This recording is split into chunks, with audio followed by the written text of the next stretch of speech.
Good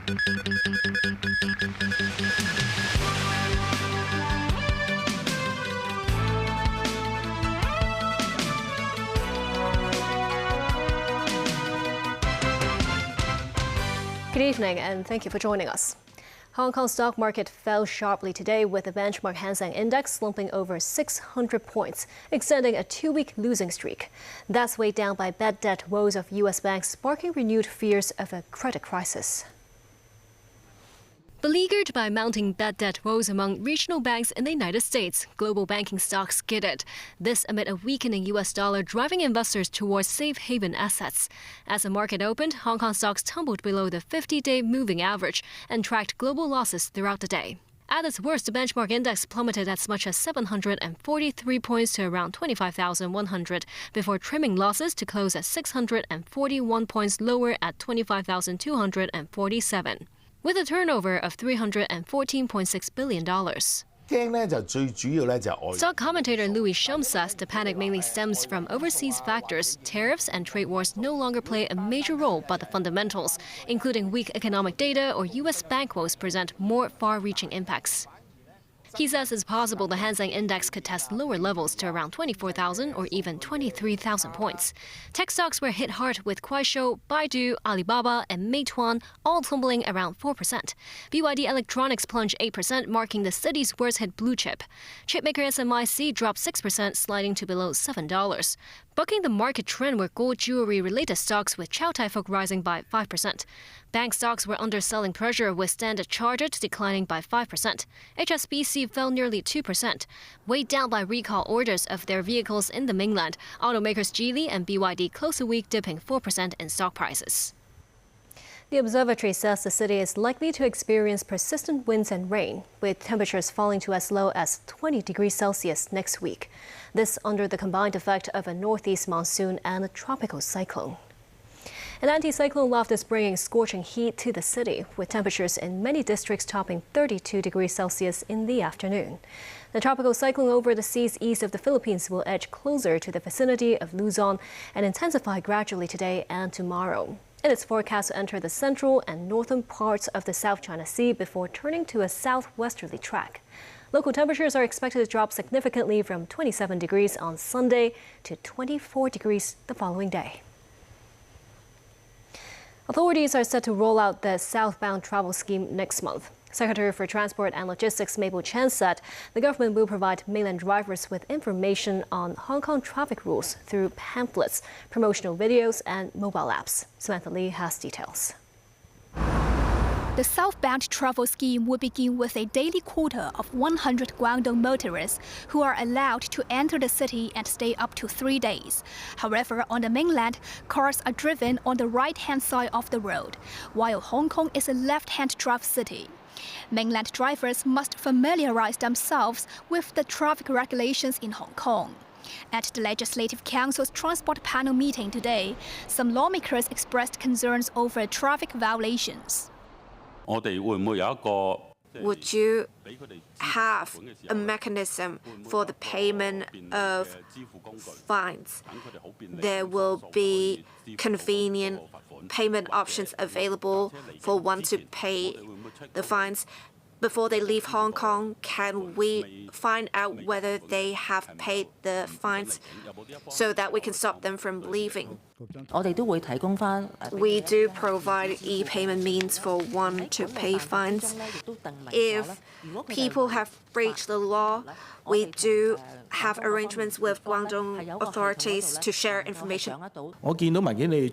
I see that you are going to tell mainland drivers how to read the traffic signs in Hong Kong. But a lot of times, mainland drivers simply follow the navigation system. This is a cultural gap or cultural difference.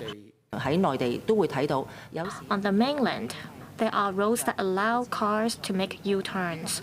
This is permitted on the mainland. For Hong Kong, roads here are narrow. And we may not allow drivers to make U-turns on every road. For these kind of details, we have to tell the mainland drivers.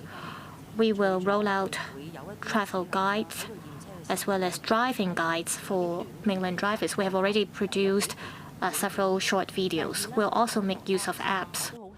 The transport chief also noted statistics showed that the accident rate on the mainland is lower than that of Hong Kong, adding that seminars will be held on the mainland to educate drivers on what they must pay attention to when driving in Hong Kong. Samantha Lee, TVB News. U.S. President Donald Trump and Russian President Vladimir Putin have agreed to another summit on the war in Ukraine, a surprise move that came as Moscow feared fresh U.S. military support for Kyiv. This as Trump is scheduled to host Ukrainian President Volodymyr Zelensky for talks at the White House today. Tracy Furness reports. Ukrainian President Zelensky arriving on U.S. soil as he gets his one-on-one with Donald Trump, a day after Trump and Russian leader Vladimir Putin held a lengthy telephone call to discuss the Russia-Ukraine conflict. In recent days, Trump had shown openness to selling Ukraine long-range Tomahawk cruise missiles, but following the phone call with Putin, Trump appeared to downplay the prospect of Ukraine getting the missiles. But did President Putin try to dissuade you from selling Tomahawk missiles? Well, of course. What do you think he's going to say? Please sell Tomahawks? Is he going to say, please sell those Tomahawks? I really appreciate it. I did actually say, would you mind if I gave a couple of thousand Tomahawks to your opposition? I did say that to him. I said it just that way. He didn't like the idea. He really didn't like the idea. Tomahawk is a vicious weapon. It's a vicious, offensive, incredibly destructive weapon. Nobody wants Tomahawks shot at him. Trump was asked about his meeting with Putin in Hungary and when it will take place. Yeah, I would say within 2 weeks or so, pretty quick. Marco Rubio is going to be meeting with his counterpart, as you know, Lavrov, and they'll be meeting pretty soon. But some experts believe that achieving a ceasefire in the near future is unlikely. I also see that today Trump posted that he had a successful call with Putin and another meeting is coming, suggesting that we're likely going to go back to the effort to achieve some sort of diplomatic breakthrough. That is unfortunate because Putin's goals largely remain unchanged. Meanwhile, at least 2 people were injured in the Ukrainian city of Najin after a Russian drone strike. And an attack Wednesday night in Chernihiv damaged a residential high-rise, a store and a post office.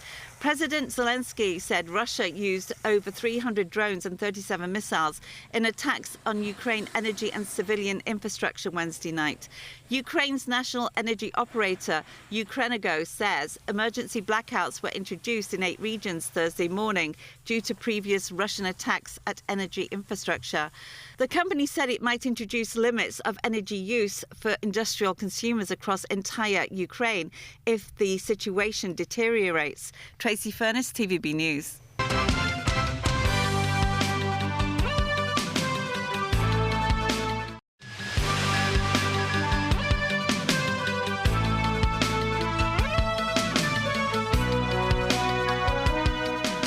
Welcome back. As a fragile ceasefire between Israel and Hamas holds, U.S. President Donald Trump warned the Palestinian group to disarm or he will go in and kill them. Having earlier downplayed internal fighting, Trump clarified that U.S. troops won't be involved. Nasir Karim with more. After issuing the threat on social media, Trump was questioned by reporters at the White House. They used to be gangs, and now you're saying innocence. What made you think they're innocents now? Well, I'm looking at what's happening, and that wasn't the deal that was made, and we'll see what happens. It's calmed down. It's a tough neighborhood. We know that. We have a commitment from them, and I assume they're going to honor that commitment. I hope they do. Replying to a question on whether U.S. troops will be involved. No, I didn't say who would go in, but somebody will go in. It's not going to be us. We won't have to. There are people very close, very nearby that will go in. They'll do the trick very easily, but under our auspices. Inside Gaza, Palestinians continue the grim task of looking for loved ones among the bodies being returned by Israel.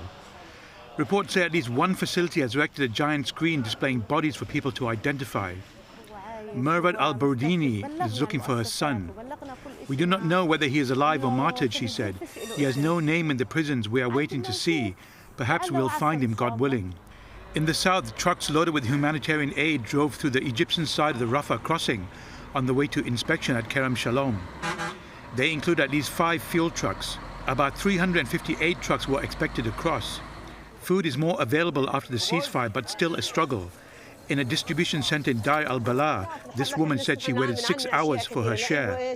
In Ramallah in the West Bank, Palestinian Prime Minister Mohammed Mustafa said the cost of Gaza's recovery will exceed an estimated $67 billion. He spoke at a forum to discuss reconstruction of Gaza and the West Bank in line with relevant United Nations resolutions.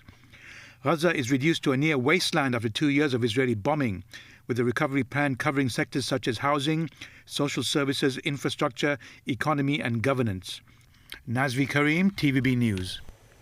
Venezuela's President Nicolas Maduro appeared on state television responding to confirmation that U.S. President Donald Trump authorized the CIA to conduct covert operations inside Venezuela. Tracy Furness has more. Speaking on state television, Venezuelan President Maduro said, "Can anyone believe that the CIA has not been operating in Venezuela for 60 years? Can anyone believe that the CIA has not been conspiring for 26 years against Commander Hugo Chavez and against me?" The Venezuelan ambassador to the U.S., Samuel Moncada, also condemned a recent U.S. strike on a small boat in Caribbean waters that killed 6 people.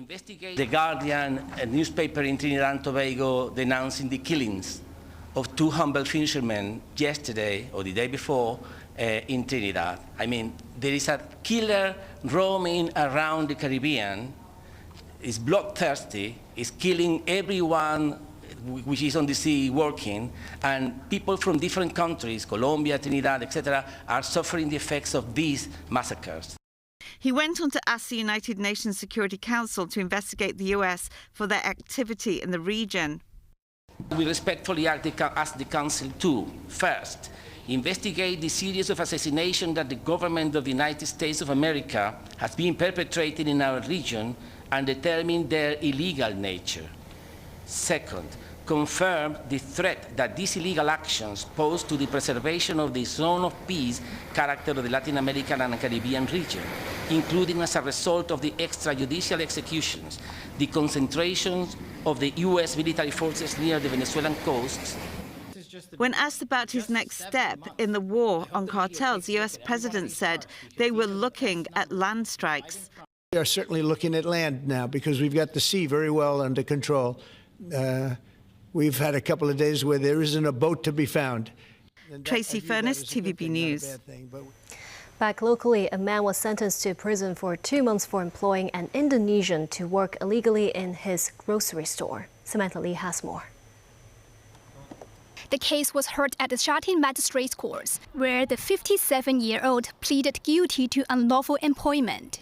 The employer was arrested in a joint operation by the Immigration Department and the Labor Department last year.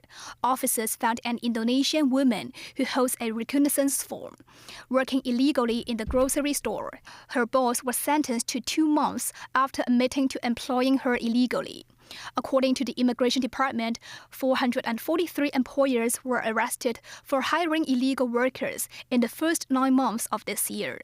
Of these, 137 were convicted, with sentences ranged from fines of $5,000 to $60,000 and jail terms of 45 days to 6 months.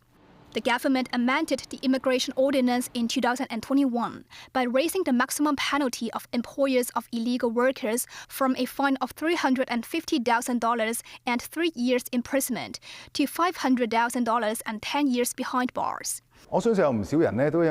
Legislator Peter Siu, who represents the retail sector, said some employers may hire illegal workers to save money. Samantha Lee, TVB News. The Ombudsman has received public complaints against the Agriculture, Fisheries and Conservation Department on the inconvenience caused by its new dog licensing and license renewal arrangements, leading to a full investigation. The Ombudsman said a resident who brought a microchipped dog to the department's Animal Management Center to obtain a license found the department had introduced new requirements. These included proof of the dog's legal origin, including a pet shop purchase receipt and vaccination records, before a license would be issued. The complainant claimed that the department failed to explain the new requirements and that such details were absent from its website. The Ombudsman Jack Chan decided to launch a full investigation. Shakespeare's timeless tale of love and loss, Romeo and Juliet, reimagined by Hong Kong Ballet this season with a distinctly local flavor. Speaking with TVB News, the troupe underscores their vision to bring more Hong Kong-inspired productions to audiences worldwide.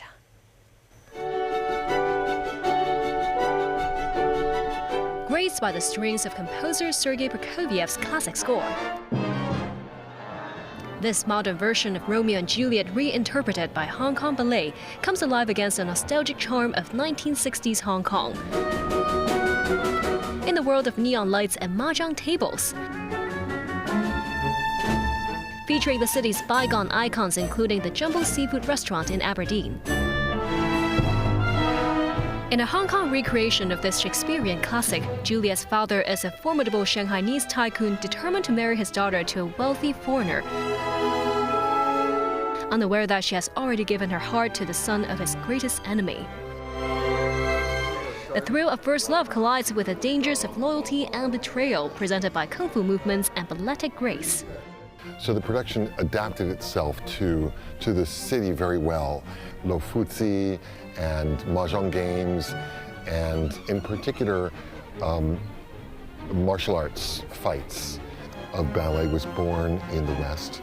But here in Hong Kong, it becomes something wholly different. So creating works that reflect this beautiful fusion. The homecoming performances in October marks Hong Kong Ballet's second local staging of Weber's Romeo and Juliet, following performances in New York and North Carolina, as well as in Seoul last month as the opening program of Hong Kong Week 2025. I'm really proud to bring this ballet to overseas. Playing mahjong on stage, that would never happen in a classical ballet production. For other audiences watching our production, they will be inspired and they will have a glimpse of what Hong Kong is like, and hopefully that will bring them interest into visiting Hong Kong. Because Hong Kong has been very popular in our film industry in the past, so our local culture through film or TV dramas since 1980s. So we are very well received with a lot of positive response. Hong Kong Ballet is one of the most prominent cultural ambassadors of Hong Kong.